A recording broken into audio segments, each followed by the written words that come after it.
And you realize as you're walking away that there are not a lot of people doing this at this moment on the planet, right? I mean, so the operational activity itself is enormously entertaining as long as it goes right.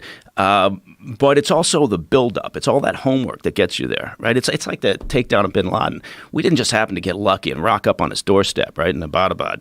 That was 8 or 9 years of fucking hard work, right? Heavy lifting, chasing down countless bad leads and doing enormous amounts of surveillance, street work, and tracking down assets and doing, just the hard work that eventually allowed all those guys from the teams to land and do their job.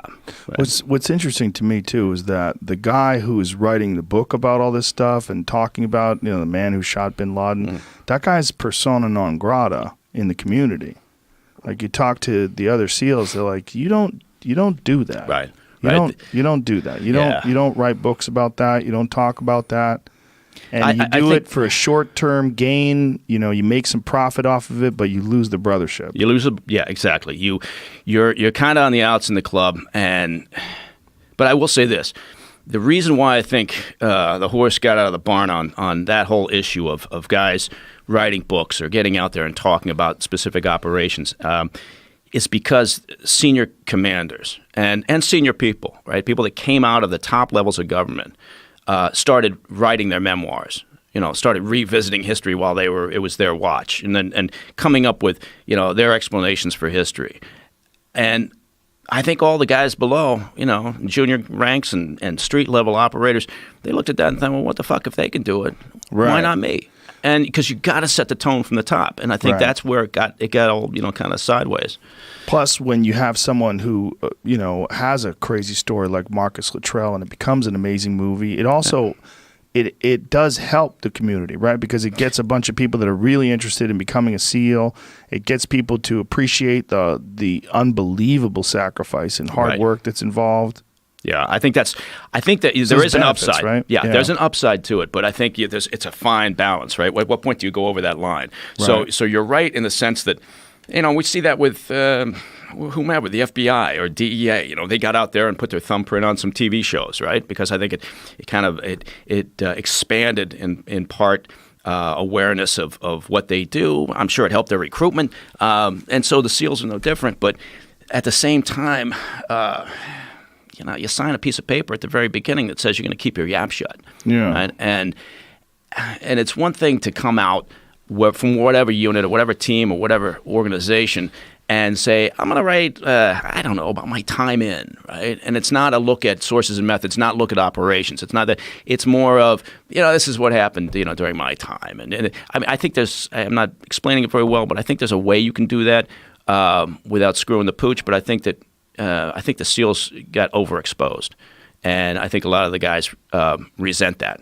Yeah. And so, but again, you're right. There was some upside to it. Well, there's upside to some of the stories, right? Like, I definitely think there's upside to Marcus Luttrell's story because it's just so incredible. People should hear about it. But I think that there's also, it's important to maintain that honor. It's important to maintain that bond of silence, that you guys, they're doing something that is probably one of the most dangerous and one of the most, in terms of special operations, one of the most significant in all of military in this country. Yeah, I think that the old school guys, the old school operators out of the teams are definitely like, just shut your pie hole. Don't talk about this. Yeah. The newer guys, again, because they came up in a different time, right? I mean, information flows all around us much easier and quicker than it did in the 70s and 80s and, early 90s. But nowadays, people are just used to reading everything as soon as it happens. And it creates a different mindset. So the younger guys in there, they don't necessarily view it the same way. And I didn't even think about it until the Dick Marchenko books came out. And those were a long time ago. It was a long time ago, yeah. That's when I really was like, wow, they wear regular clothes? I mean, I think I was like probably 18 or 19 when those books were out. And I remember thinking, this is crazy. They wear long hair and they dress like hippies. They dress normal and go out and invade. Go ahead and invade. It's just the invading hippies. But, they would get, Marchenko was famous for wanting his guys to get drunk together, too, before, like, big things. Yeah. Well, it's that idea, team building, camaraderie, Yeah. and however you do it. But there was that sense that we do it and it's off the radar, Yeah. and it's not talked about, Yeah. and we take pride in that. But again, I'll go back to the same thing. If like Bob Gates, Bob Gates writes a book, a former director of the agency, and he's a brilliant guy, great guy, but he writes a book and.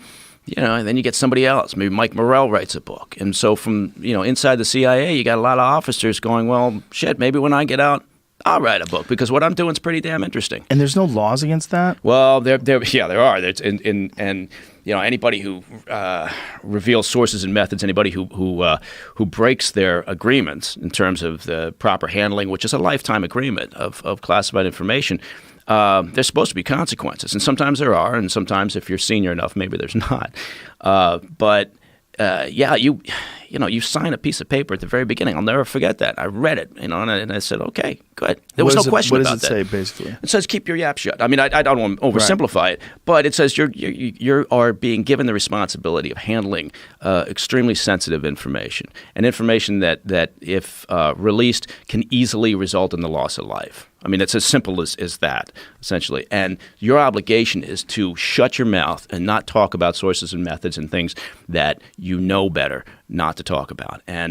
But I think that the kind of the drip, drip, drip, right, of the books and the things that come out and the anonymous sources. Look, the New York Times can write an entire front page article based on nothing but anonymous sources nowadays. Right. It never used to happen. Right. Editors would sit there and go, well, you better get yourself some additional, sources, right, and that we can discuss, so people.